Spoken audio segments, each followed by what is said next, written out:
Good evening, everyone. Welcome to tonight's virtual Weinstein Author Series program with Alexis Coe and her book, You Never Forget Your First, the Biography of George Washington.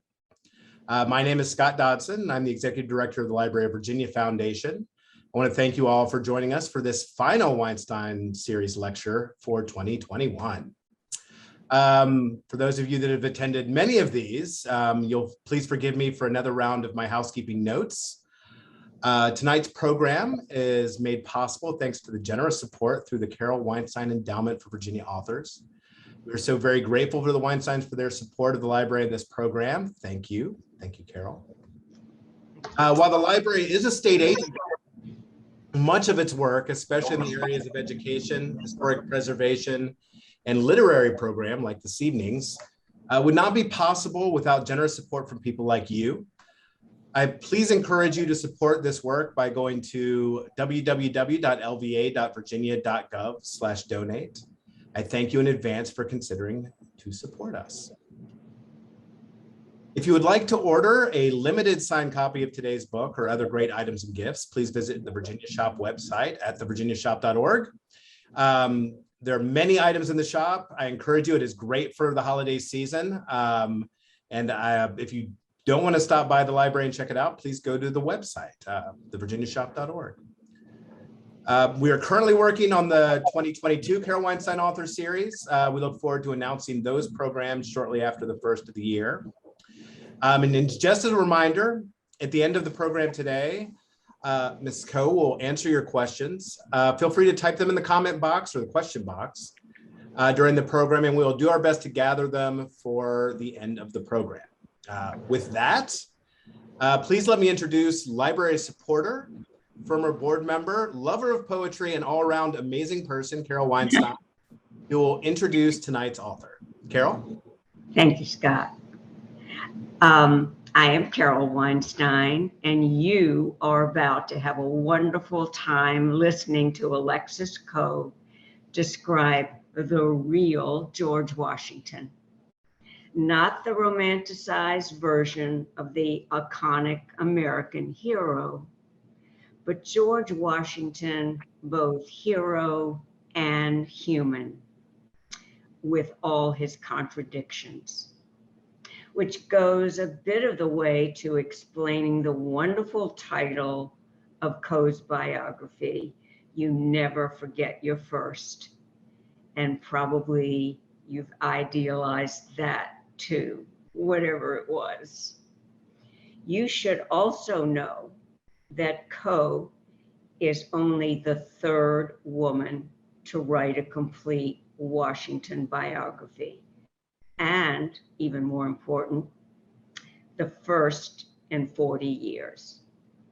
Her take on this man is very different from other cumbersome histories written by men such as Ron Chernow, whose Washington a Life was just under 1,000 pages. But Coe's research is equally as thorough, and in some instances, even more so. Please join me in welcoming Alexis Coe. Thank you. Thank you. Thank you so much for that kind introduction. I wish I could be there in person, but I'm so happy to be here virtually. And please do ask questions. You can ask them throughout this talk, and I will get to them at the end. I am going to talk about Washington's retirements, his many, many retirements, unretirements, and I feel like it's a really interesting way to understand him in the different phases of his life. And so we have the first retirement. Little background: Washington, as you know, was born in Virginia, and he was the first son from the second marriage, which means that when his father died when he was 10 years old, he pretty much, he inherited some things, but he did not get the advantages that the sons from the first marriage got. They went to London to be educated, which gave them a huge advantage among the colonists who had not spent any time in London. And in fact, those brothers married very well. They inherited property. Mary Washington, widowed, young, it's just an incredible story for a moment. Mary Washington was born to an indentured servant. So an indentured servant's grandson was the general of the Continental Army, was the first president of the United States. But fast forward, Washington is trying to make up for this difference, these deficiencies he feels like he's had, and he'll call it my deficient education for the rest of his life. He's an autodidact though, and he has been trying so hard to get ahead. He was a surveyor. He hobnobs with his, half brothers, rich families, and he does what one does in early America when they want some sort of upward mobility. He joins the militia, the Virginia militia, which was made of colonists, and he does quite well. He starts a world war, the French and Indian War, also known as the 7 Years' War, but he's built quite a reputation for himself. But he's not happy, and this is how unhappy George Washington is in his 20s.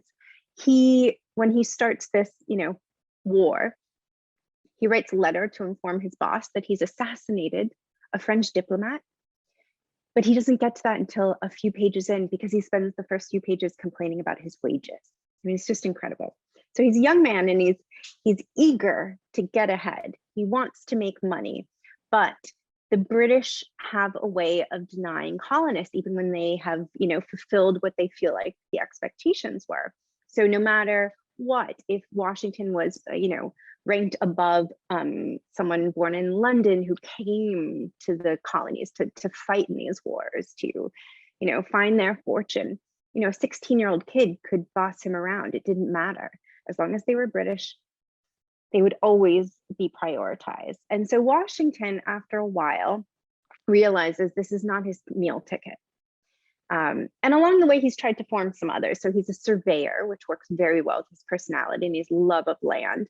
And he also is very interested in wealthy young women. Starting at the age of 15 or 16, he's trying to really marry any woman with a sizable dowry in Virginia. This is the only love story that has ever started with an eschatological way. But Washington had dysentery, and a great love story was born out of that. He had to go to Richmond. He had to see a doctor, and he knew Martha Washington, who was Martha Custis at the time, when she was married to her much older husband, who had died, and the only heirs were her children. So at that point, she was the most powerful widow in Virginia, and she was 27. She did not need to remarry. She had unprecedented power. The will very much worked in her favor, and her children were, under the age of 5. She had hundreds of enslaved people, tons of land, lots of opportunity. She turned down a lot of suitors who were quite aggressive. And then Washington comes to visit. And Washington, as I said, he has this great reputation. He is a good-looking man. He's, a little bit taller than everyone else. And he clearly was graceful. People really go out of their way to try and describe his body and the way that he moved. And you can just say he's graceful. I sort of imagine him as an athlete. When you see a football player or soccer player run across a field, and it's just, or you watch a gazelle on TV, I think that's how he was. And he was also very good at dancing. And so he finds his retirement plan, marry Martha Custis, and she accepts. And we don't really know how it happens, because they burned almost all of their letters, which was very common in early America. They missed a few that were found in the back of a desk. So we've got some indication, not a ton though. And so we know it moved very quickly because they get married. They have this ceremony. Martha orders tasteful clothing, but she's got these very fancy purple shoes on, their velvet. And Washington, for the first time, is ordering very nice clothing from purveyors in London who would have never taken his account before he married her. And he got to take over all her accounts, and including her children's money. He had to sort of report expenses, but it was very much under his discretion, and he used it. And so I'm going to, as I move through these retirements, I'm going to judge them under a few categories. I'm going to explain the retirement plan. So here on this first one, it's Martha. And was he earnest when he retired? Did he still want to go fight? Was that in him? And the answer is mostly no. He liked it. He liked the thrill. He liked the adrenaline rush. He liked making decisions. He liked being in charge. It was a battlefield he understood. But he didn't think about it all the time. He was very, very happy to focus on growing Mount Vernon because Martha Custis still owned her property, but she moved to Mount Vernon, which was not at all up to the standards that she was used to. And he went about improving it, and he had 5 farms, and he was entrepreneurial, like most people in early America. That was agrarian. He had animals, for a while grew cotton, and then he transitioned. He was an innovator, a many-sided barn he's known for. And then over time, a couple decades, he keeps having this problem that he had in the Virginia militia, where he does everything right. He follows all the rules. It doesn't work out. He is a part of the ruling colonists, which is basically local government to a certain extent, and they write these letters. He calls them polite letters to Parliament and to the king, but they're sure that the king is being misled by Parliament. They believe that for a long time until they don't. And a lot of this happens. The Boston Tea Party obviously didn't happen in Virginia, and Washington actually didn't approve because it was destruction of property, and he was a businessman. But he agreed that it was not time to write polite letters, that had passed, and that they had tried. And so he, along with Jefferson and these other men who had so much to lose, because remember, the British aren't calling this a revolution, they're calling it rebellion. And they're going to bring their navy. We don't even have boats. They're going to bring their army, the most powerful in the world. And yet these men who have built fortunes or built fortunes on fortunes take these risks. They believe that they can win and that it's worth it. So Washington, reluctant revolutionary, goes to Philadelphia, says that he couldn't be general, couldn't possibly, but he's like stuffed himself in that old uniform that he used to wear in the Virginia militia. And he's politicking outside of these meetings. So he's going to every church, he's going to every house, he's shaking every hand. And of course, he is the one that's chosen. Now, they didn't have a whole lot of choice, but everyone believed in him, and he was still very famous from his early endeavors in the wilds of the Ohio.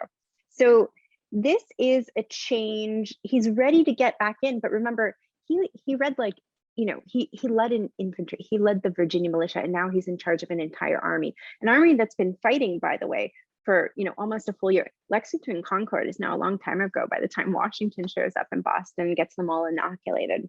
But of course, fast forward almost 8 years, we have won somehow, and his retirement now is to leave governing up to the college boys, Jefferson, William and Mary, John Adams, Harvard, Madison, what would be Princeton. And he's going to return home because 8 years away, Mount Vernon has fallen into disrepair. At one point, a boat called the Savage was coming down the Potomac, burning all the great houses and saying, "Give me all your things." And if they wouldn't, they just burned them down. And they got to Mount Vernon, and much to Washington's horror, his manager at the time was also a relation, gave them things. And he said, I would have rather my house have burned down. I don't actually believe that part. But the thing that was not given away, that the British were offering enslaved people freedom if they switch sides. And so about 16 of Washington's enslaved people walked right off the property onto that boat. And he was still looking for them at Yorktown.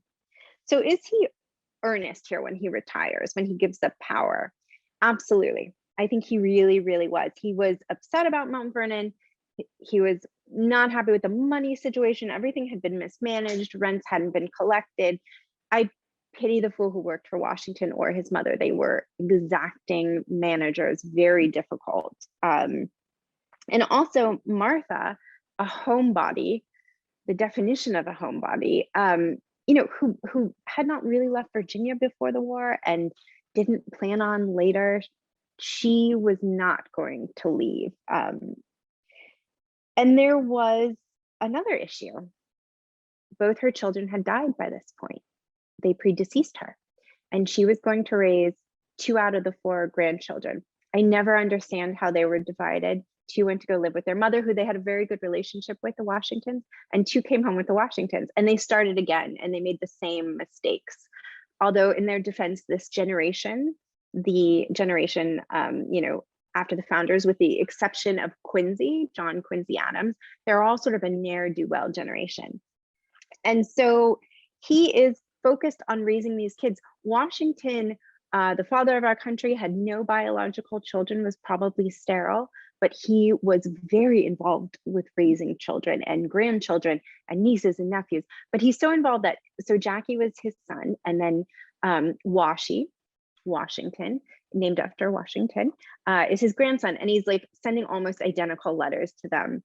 And my favorite is when he's lecturing Washi about losing his umbrella. This is the hero of the revolution, and he's lecturing someone about, you know, losing his umbrella, although umbrellas were expensive then.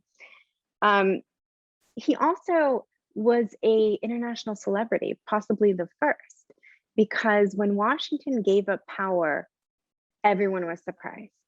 I think even the founders were a little bit surprised, even though he kept insisting, I want to do this. Please tell me how, please tell me when. I just want to be home. I just want to be home for Christmas if possible. And he was really well known, which had its advantages. You know, he still wanted to participate and contribute to America. And he thought that the future was mules. And so he worked very hard to get some mules. Donkeys were illegal to export from Spain, but they were the very best. So he spent a lot of time trying to do that sort of thing.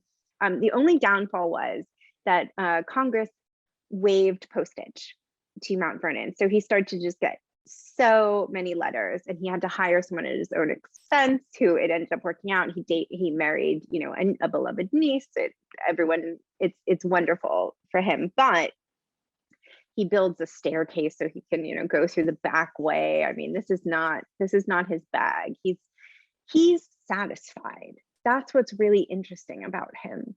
All of these, we think, you know, there's nothing wrong with ambition. You cannot become president without being ambitious. It's impossible. But I have rarely, as a presidential historian, seen anyone as satisfied as Washington. He proved everything that he needed to, and he had money, he had a family, he was respected everywhere he went. He didn't need anything more. And he wanted this for America. He hadn't just fought the revolution. He wasn't just a military man. He was really invested in the court of public opinion, in making sure that the rest of the world knew that America was stable, even during the war. So as soon as it ended, we could trade with people. He really wanted to appear better than the British, and he did a pretty good job. There was one issue. Things were going poorly. So, you know, sure, the world had only known kings and dictators and, you know, other strongmen. But the problem with handing over the reins was that it's not that it couldn't be run by someone else, but that it had a really weak infrastructure called the Articles of Confederation. He absolutely hated it, and it from the very beginning, the North and the South were fighting. But in particular, there was an argument over who should have to pay back war debts. The South felt like they had satisfied that, and the North, of course, didn't. And also already talked about, well, we know how you're paying for it, which, the North enslaved people too.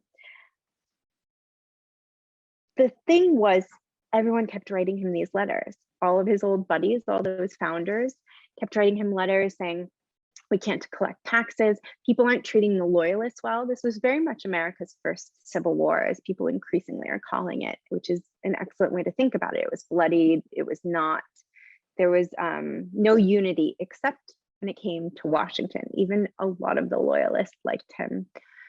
And people were being quite cruel to the loyalists, which was not the agreement. So things were going very bad. And he felt like everything that he had worked so hard for, all the people who had died, all the money that had been spent, all the risk, all the promise of this new world was going to end before it ever began. And so people love to call Washington the father of our country, and I do, but I often think of him as a mother. And, he carried the child to term, but he's got to get it eating solids. He can't let it go yet. And so the question was, what was the change in him? Since this was earnest, in my opinion. He hated the Articles of Confederation. And then he went to the Constitutional Convention. Martha would not go. She was not interested. He wrote that several times to people. And he didn't want to go, but he felt like there could be a solution that would solve all these issues that were already happening. And so he goes to the Constitutional Convention. He's the president. He sits on a platform. He wears a suit, but he rarely says anything. He only gets up once in a while if people are getting out of hand, but it's really just his presence. That's all people need. It's sort of amazing, walk softly, carry a big stick. That's why in the future, they have nothing on, no president has anything on George Washington as far as just like holding it for now. And so after he leaves, he thinks, okay, I'm done. We've got this Constitution. It's as good as it's going to be. It's not perfect, but it's much better than what we had. Meanwhile, everyone there was looking up at him thinking, okay, we can't figure everything out. We're trying really hard. We can't predict the future, but we know at least that we can kind of be relatively vague when it comes to the president, because it'll be Washington. Like, we're looking at our president and we know we can trust him. He doesn't even want this. And they believed him. And I completely believe him at this point, because you remember now he's arthritic. He's, his hearing is foggy. He wears bifocals. This is not the same man who, stuffed himself in that uniform. And this is certainly not a young man anymore. So he gets home and they start writing him letters, they being all the founders and framers. And Hamilton says, you showed up, and that was, you basically signed a contract. Madison, who will become his arch enemy with, as my friend May's list is up, with Thomas Jefferson. He won't stop coming around. Letters aren't working, so he comes and he visits. And then he comes back for Christmas. He ditches his own family's Christmas and, at his nearby plantation and forced labor camp, and he stays there. He knows the real issue isn't leaving Mount Vernon, and it's not that he's old. It's that he has everything to lose. He is well aware. A part of him being satisfied is he understands, one's limitations. He does not think of himself as a god.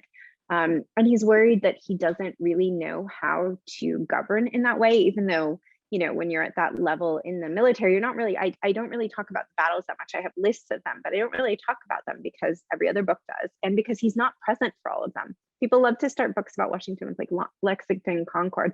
He wasn't there. He hadn't even agreed to fight yet. And so he's partially right. He calls, when he finally gives in, he calls the trip to the inauguration, which was in New York, because New York was the first seat of power for America. He calls it, he's traveling the road to his execution. he does not have high hopes for this, but he's going to try his best. And one of the ways he's going to do that is to surround himself with a lot of the people you see. All of them were key during the revolution in different ways. My favorite, by the way, is that, Henry Knox, who we do not talk enough about, and his letters to his wife and his wife's letters to him are the backbone of most books. If you check the citations, and he was a bookseller, so we love him. He goes in thinking, I'm not going to declare a political party because the whole reason they want me here is because I am a figure of unity. And he still sort of is, he's too marble to be real in some ways, and because we've made him perfect, but also he's a little bit like the Washington Monument, which is very different than the Lincoln Memorial or, Thomas Jefferson. They have features, they have words, they have things to interact with. And then with Washington, it's just a, featureless giant obelisk. And so things are going okay for a while. Washington forms a cabinet, which is not technically allowed in the Constitution. They were worried that it would be, like a king's privy council. But he's very frustrated with what the Constitution has allowed him. And he's marked up the Constitution. Houghton Library, the Harvard Library, has this great copy where he literally has written president next to things and like question marks, like what he can do. He did his homework. He always came prepared. And he decides that the way that Congress has, reacted to the one time he asked them for help was just a total disaster. It was, a few weeks into his term, and already a treaty needed to be negotiated because settlers were being very violent with Indians who had fought for the British, because the Indians, of course, didn't know who was going to win. And in many ways, the British, just like they promised enslaved people a better deal, they also did the same with Indians. And things were going awry. And so Washington needed to send Henry Knox to negotiate. And he had not negotiated a treaty before. So, he outsources that. He wins at Yorktown, and then he waits patiently, not really, for the Treaty of Paris to be negotiated and signed. He's at West Point, which is about 20 minutes from my home. And he goes to Congress. He sends his questions ahead of time, because this is what he used to do when he was in the military. He would, form his aide-de-camps, Alexander Hamilton. These are some familiar names. So he goes to Congress, and John Adams is like flustered, and he doesn't know, like, should we sit? Where should we sit? And like the windows are open, it's too noisy. They have to shut the windows. Finally, it's time. Washington goes up, and he's like, "Hello, gentlemen. What do you have to say about question 1, 2, 3, 4, 5, 6?" And everyone is just like, they're William McClay, who also has like a great diary. He describes just how nervous Washington made everyone, because it was like seeing a celebrity. Some of these people had not seen him up close, even if they had fought in the Revolution. And so, they hemmed and hawed, and then they said, we've got to maybe, do breakout rooms here and work on this some more. And Washington's like, why did I even come here? It's the one time he really loses. He loses it in front of everyone. And he storms out, and he vows never to come back, and he doesn't. So he tries to then write to the heads of every department, Jefferson, Hamilton. But the problem is, every time he writes to them, and then he writes to someone else, and he has a question, he has to like write again. And what about this person, and how, but this person says that. And then he realizes, I just need to get them all in one place. So he invites them all. By this time, they're in Philadelphia. That's the second place where the capital is, as the Foggy Bottom, DC, is being worked out. And this is, I'll get back on the retirement train in a second, but this is, I think, really interesting as our country has been, it has always been partisan, but this is very much the beginning. So Washington, was very against political parties, not just for himself, but for everyone. He thought that the only thing that could come of it was decay and power struggles, that people would care less about the country and care more about keeping power, about maintaining it. And then, anyone, foreign powers could influence, and the country would be ruined. This is all in his farewell address. It reads quite modern. Alexander Hamilton edited it quite heavily. Washington was a little bit bitter by that time. I'll get to that, but he's bitter because everything has gone to hell. But Hamilton says, "I don't think your version is going to age well, so we're gonna change this a little bit." And Washington did, of course. So the presidency, was he earnest when he wanted to leave after 2 terms? Absolutely, because these people started fighting. By Washington used to have them fight and discuss, I think he would call it. They called it fighting, and in fact they called it worse. Thomas Jefferson would later describe the cabinet meetings as the cockfight. And when I saw that, everything made sense about Hamilton and Jefferson, and everything we know from the musical and their meetings and their acrimonious relationship. Because when you think of a cockfight, it is, razor beaked, drawing blood to the death. And both Hamilton and Jefferson felt like Washington didn't quite back them up, because he was trying to see, he liked to surround himself with the best minds. But in the end, he almost always went with Hamilton. A part of it was that they were closer, but they shared a view of government. It was, of central power. It was more based off the British system, whereas, Jefferson, famous Francophile. By the second term, he's not speaking to a lot of those men. That's why I call them frenemies. They praise him to the, to the heavens, really, before he takes office. And after, they call him unprincipled, unlearned. They say, he always leaves people holding the bag.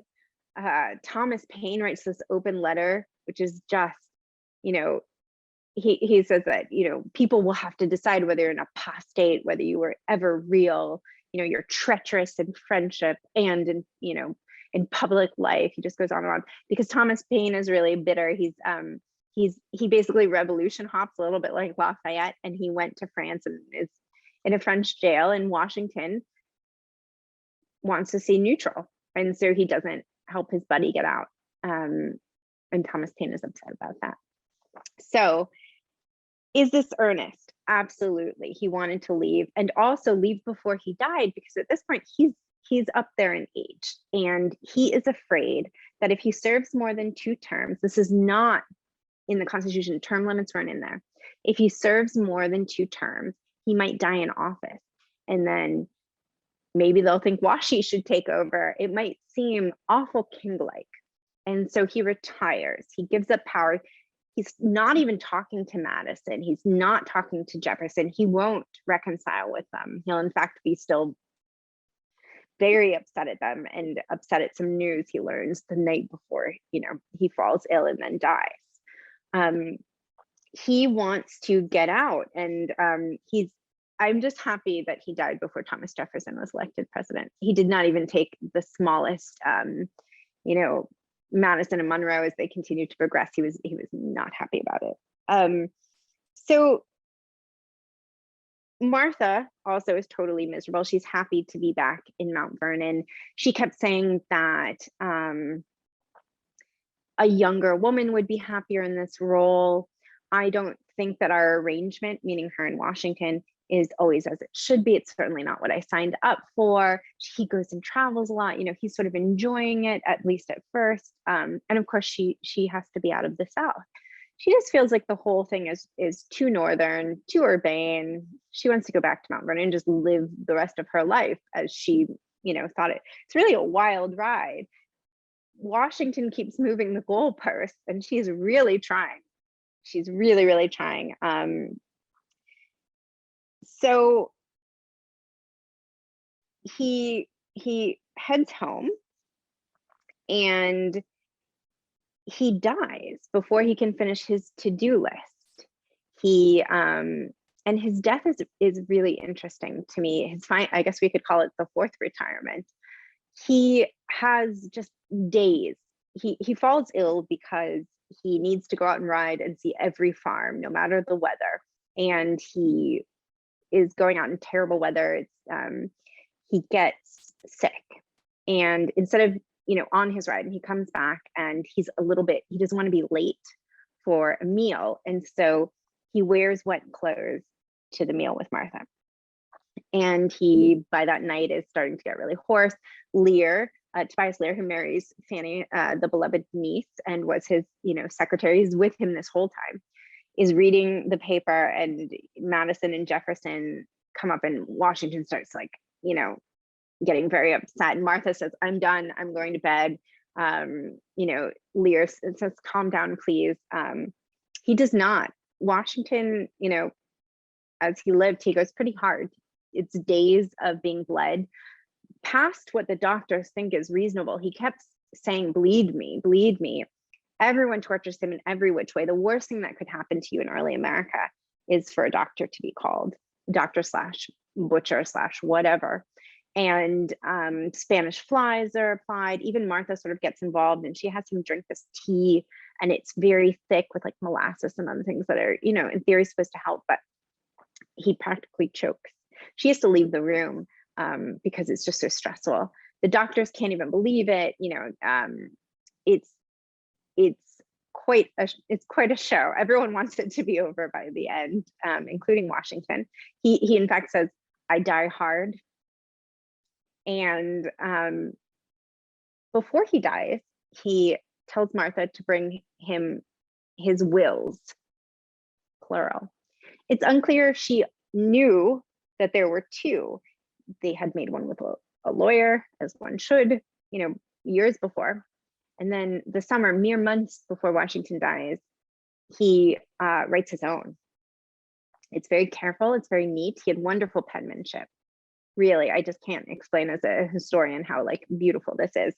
Although Founders Online through Library of Congress, they have annotated and transcribed and even cited everything. It's really a beautiful gift. It's a beautiful gift from the Library of Congress, and anyone at home can go and look at it.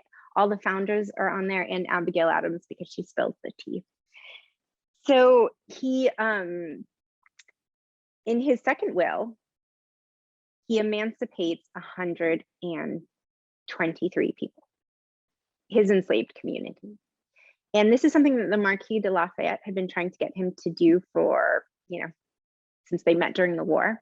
And he would write him letters and say, "Washington, if you emancipate your enslaved people, you will set the tone, and everything could be different in this country." And Washington says, "You're so sweet. This says so many nice things about you. I can't wait to talk about it, but you're in France and I'm here, so let's just talk about it when you visit."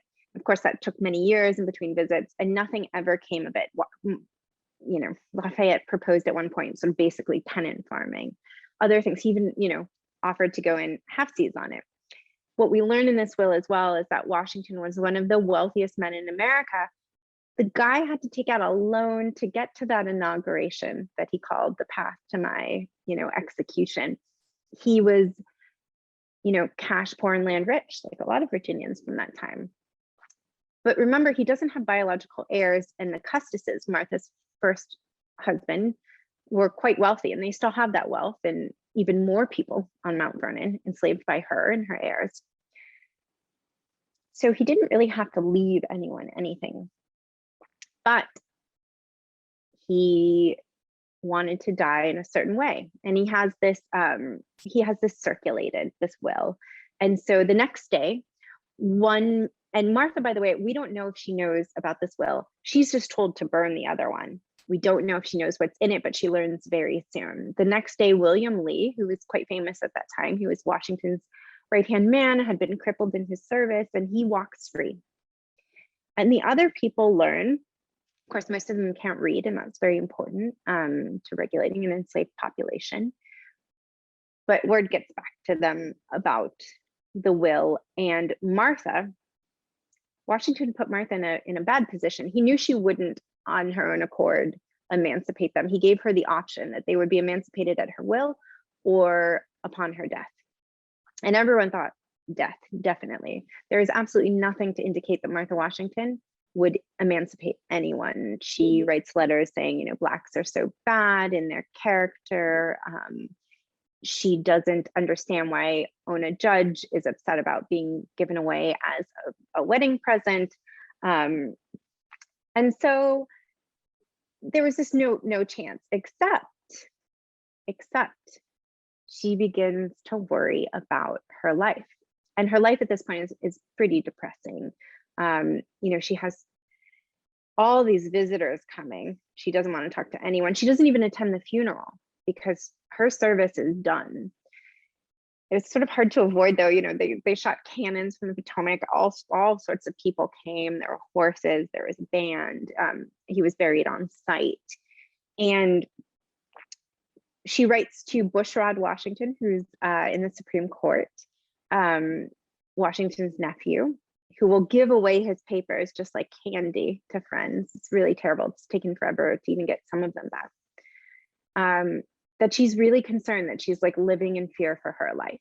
And so a year later, she decides that she will free these people. Now, remember, they've been married for a long time. And a part of the reason Washington didn't want to emancipate them, besides maximizing the labor during his lifetime and also, for Martha, is encouraging marriage between their enslaved people meant more property. They would have children. And so when Martha then dies shortly after that, the enslaved people who were still married to her slaves, who were then free, they never see their families again. So hundreds of people never see their families again. Wives, husbands, parents, children. It's really sad. I have a chart at the end of it. At the same time, it was a remarkable act. It did influence people, not to the extent that it might have if he was alive, or, maybe it wouldn't have influenced the country at all. Perhaps the Civil War was inevitable. It was quite significant to the people who were freed, some of whom stayed on Mount Vernon, many didn't. And that was Washington's final retirement from life. And those three, I guess four, if we count the death, to me really capture who he is, what he stood for, as well as the founding hypocrisy. The man who fought for liberty believed that the people he owned were better off being owned by him. It tells us about his military journey, his political life, and his personal life. And I'm really excited now to hear your questions about all that.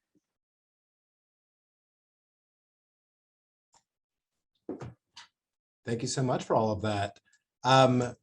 Please put your questions in the Q&A area, and we can ask them and have them answered. While people are looking at that, why don't I start off with a question? Could you tell us a little bit about how you went about doing the research for this book? How many places did you have to go to gather all of the information to put something coherent together?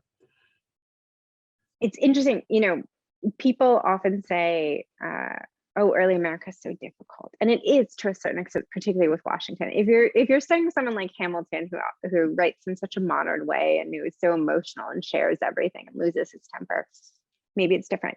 And while Washington was, as one archivist described him, quite vanilla, he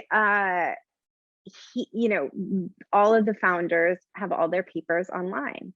And so most of it could happen at home, which is remarkable. Now my third book is on Kennedy. This is not the case. And so it's been a pretty hard pandemic research. A lot of things are digitized, but not nearly as much. But when I first got the book deal, I went to all the major sites. I drove through Virginia in January. And so I really felt like I understood the Delaware crossing, because it was just, I couldn't even see at certain times. And even walking to my inn was pretty intense. So I went and visited Mary Washington's home. I stayed in Fredericksburg, which I loved. I thought it was so cute. I stayed at an inn near Mary Washington, the campus, and I spent a lot of time at Mount Vernon. I went to different symposiums, and I researched there.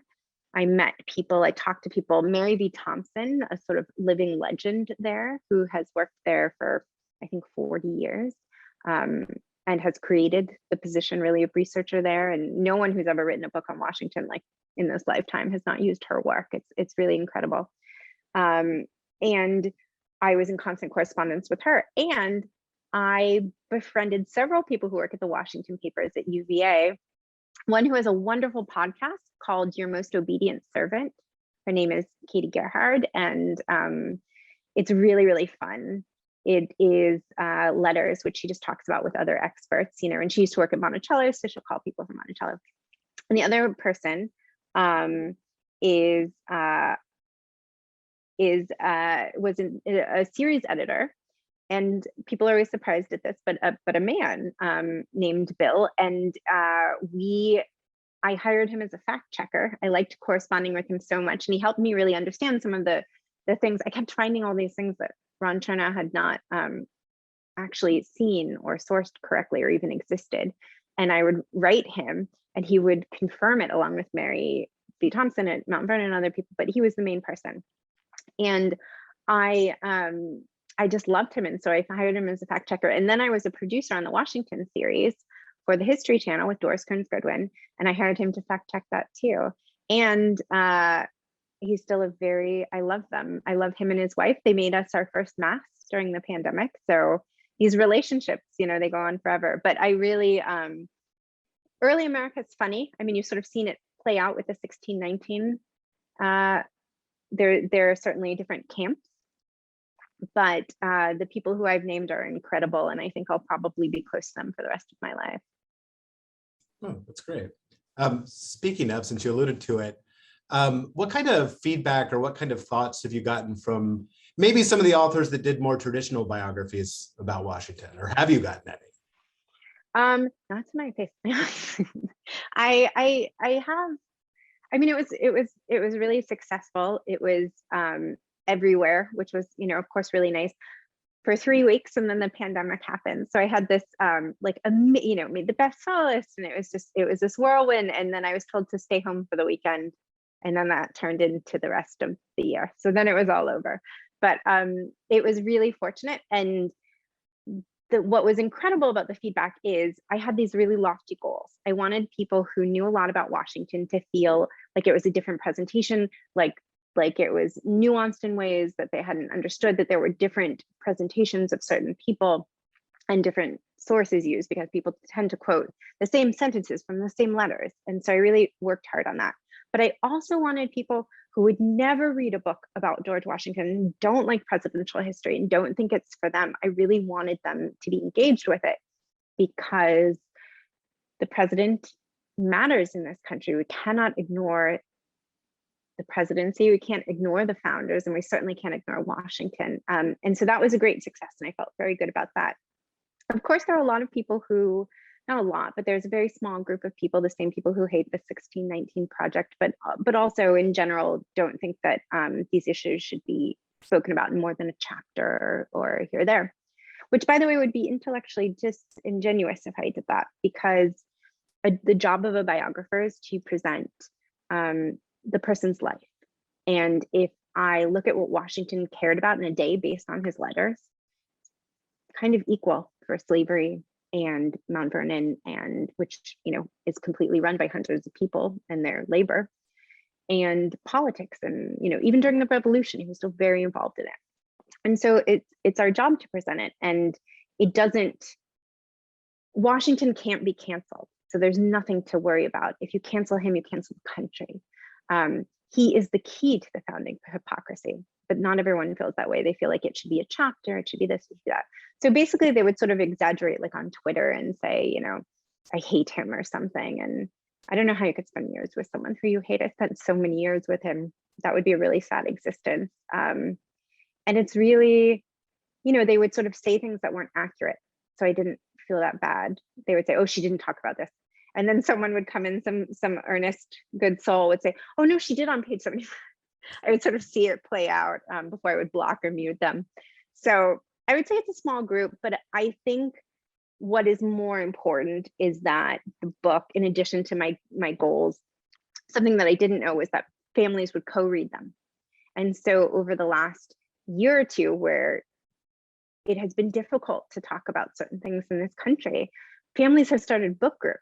And it was so wonderful to hear that and to get these letters from mothers and, children and fathers and nieces, and, to hear about these really large families reading this on Zoom together and arguing, as a way to talk about something. And that I have had so many women historians and historians of color. There's, with the exception of Annette Gordon-Reed, there's really no historian of color who's a presidential historian. Erica Dunbar wrote Never Caught, but I don't think she considers herself a presidential historian. That was about Ona Judge. Excellent book, both the adult version and the young readers edition. And I'm so excited that they are interested in it, and I'm just trying to help them in any way that I can. So I would say on the whole, very good. I do have to unfortunately hear the phrase Simon a lot, but that's fine. It's a small price to play. Okay. Here's another question. You mentioned that George Washington's education didn't match those of many other founders. And you had a chart in your book that kind of outlined some of this. Do you think that he felt that his lack of a similar education, how do you feel that impacted him, or how he kind of viewed his role as president, or throughout his life? Of course, many people didn't go to college during that time, but the men who were ruling America mostly did. And Washington, around 14, stops going to school. And not only that, he writes this really sad letter in which he says, he wants to go visit one of his very rich half brothers because, that's the way to get ahead.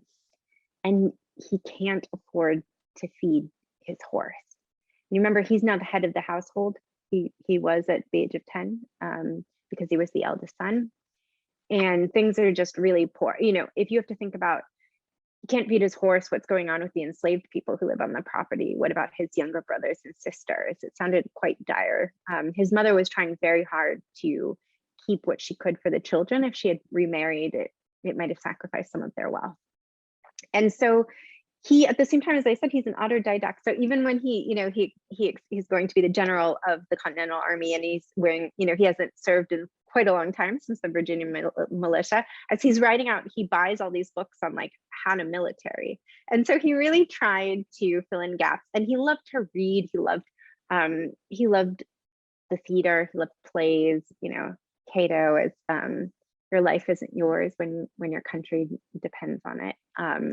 And he was, constantly learning and experimenting, and at the same time, he was so self-conscious of it. He would say my deficient education, he would say all sorts of things and apologize. But he was well-spoken and well-read, and there is absolutely nothing juvenile about his prose or his writing. When and what in the research or writing of the book led you to the title? The title made me want to take a new look at the subject. Yes. I should also write that Washington wanted so much for his stepson, Jackie, who he became the father to at 4, and Washi. He wanted them to have a wonderful education, and he would hire tutors and spend so much money on it. And they all broke his heart. They both were really sad Sue's check didn't finish. It was, at the point where Washington was corresponding with their teachers and with, the Dean of Columbia, and they're writing, I've never met a kid like, they're writing to George Washington. He's already George Washington, and they're writing, I've never met a kid like this. It's like he was born to be an Asiatic prince. I mean, they actually say that. It's wild. When I started thinking about writing this book, I was hosting a podcast called Presidents Are People Too for Audible. And I had this way of preparing for it where I would read 3 to 5 biographies about a president, each one focused on a president. And it was a wonderful way to prepare and sort of learn that in grad school, where, the books are usually in conversation, they sort of disagree with each other, they call each other out on things. You really get a sense of where you are. And so you can proceed, what a scary thing to take on a different president every 2 weeks, but you can proceed as a relative expert, know the players. And that was a great system for every single president, as long as they had, Chester A. Arthur doesn't have 5 biographies, but I did my best. It worked for everyone except for George Washington, because the books were all written in the same way. It was almost, and they all started the same way. It was like they took an oath. They said, I will proceed in the exact same manner. They would all start the book saying, he's too marble to be real. Like, we've got to do this differently. And then they would just say all the same things. And when I started checking their sources, they didn't all check out. It's not what was in the archive. And when I would ask people about George Washington, I would tell them about this episode, no one was interested.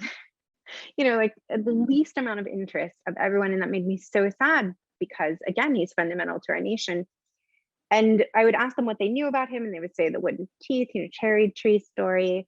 And between that and the people who think they know him but really don't, I sort of thought, I jokingly called it, it was the subject line of the first email to my agent at William Morris, you never forget your first, because he's tough. And I knew he would say, why does the world need another George Washington book? And so that was the subject. And then I wrote, Jay, this is my only agent, he's been the whole time. If I were to tell you, you can't talk about the cherry tree story, you can't tell me about that he was the general, the president, you can't tell me any of these things. I did like the top 10 greatest hits. What else can you tell me about George Washington? I'm going to guess nothing. I'm going to guess if you ask the 3 agents around you, they're going to say nothing. And then we should talk about a book proposal. And he was sold. I wanted to take the book proposal out with just, a biography of George Washington, no title yet, which happens all the time. And he was like, I think we should stick with this. It's really funny. It's disarming. It works. It was my second book, and I'm known for, excellent historiography and dark humor. And so I thought it would work. And it did. And every time my bio would be read, people would laugh, and it had the effect that I wanted. So eventually I thought, if you're lucky, a book stays with you for many years. And I already knew this from my first. And I decided I could stand hearing it for the rest of my life because it was worth it. And then I wrote Viking, my imprint at the time at Penguin Random House, and said, okay, fine, I'm willing to commit to this title. And they said, it's been the official title for like 2 years. Congratulations, welcome to the club. So it's everyone loved it except for one person. I got a great review in the Boston Globe, but he said it was the worst title he'd ever heard of. Oh, but the rest of the review was great. It was so good. That's sure, it was so good. And it's interesting to me. I've been listening to the podcast as well, and I'm sure that your co-host did the same amount of prep work that you did for that. But I am curious, since you did dive so deep into all of those other presidents, do you see any through lines when you look at all of these other than the obvious one, do you see any through lines with all these individuals as you were doing that research and really diving deep into all the other presidents as well? With the exception of Andrew Jackson, who was a young congressman when Washington was in his final term and was already Andrew Jackson when things had started to go awry and partisanship was run amok, he didn't even stand up when Washington, left office. He didn't even stand up. With the exception of Andrew Jackson, I would say every single president worships George Washington. Obama mentioned the Delaware crossing 8 times. They really look to him, Lincoln looked to him as his role model. And so I felt like there was always a connection to Washington. They always mentioned him far more than Lincoln. That, happened over time. And then with Kennedy, there's a good amount of similarity in the way that he is perceived. His biographers, like Washington biographers, have been very, enamored with him, or they just don't deal with him, or they hate him, but no one who really hates George Washington will do that difficult work of 18th century. But they will with Kennedy. Seymour Hirsch, I believe, wrote quite a number.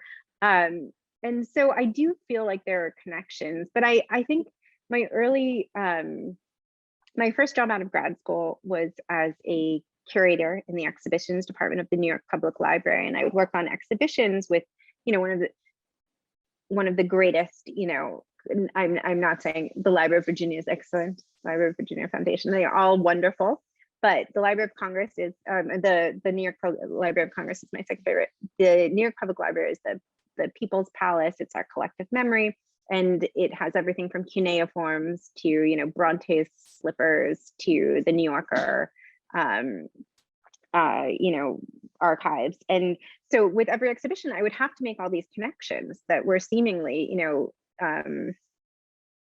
mutually exclusive and make it work. And so that's sort of how I see the world.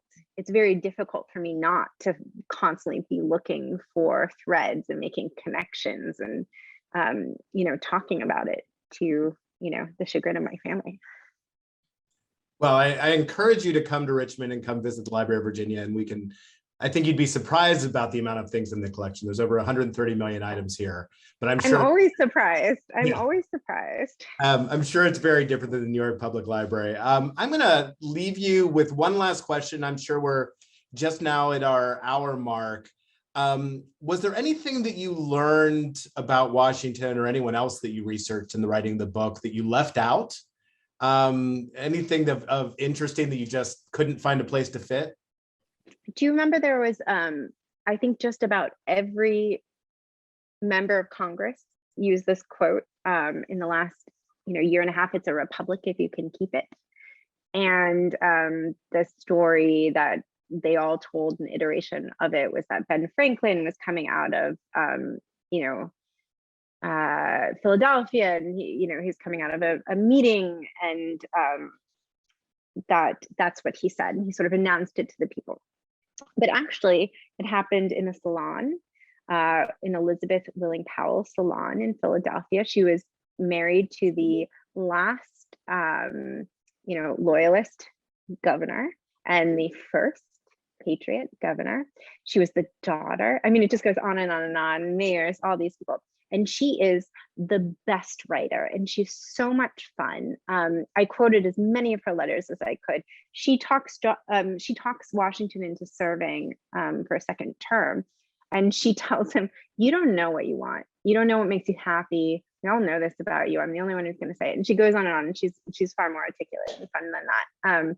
I would have quoted every single letter of her. She's so much fun. I would have liked to have traveled a little farther afield with the heirs of Washington's. They haven't been treated like they're his children. It's unfortunate, since he raised them as such, most of them from, very young age, and felt as if they were, and they felt as if he was. They didn't know anything different.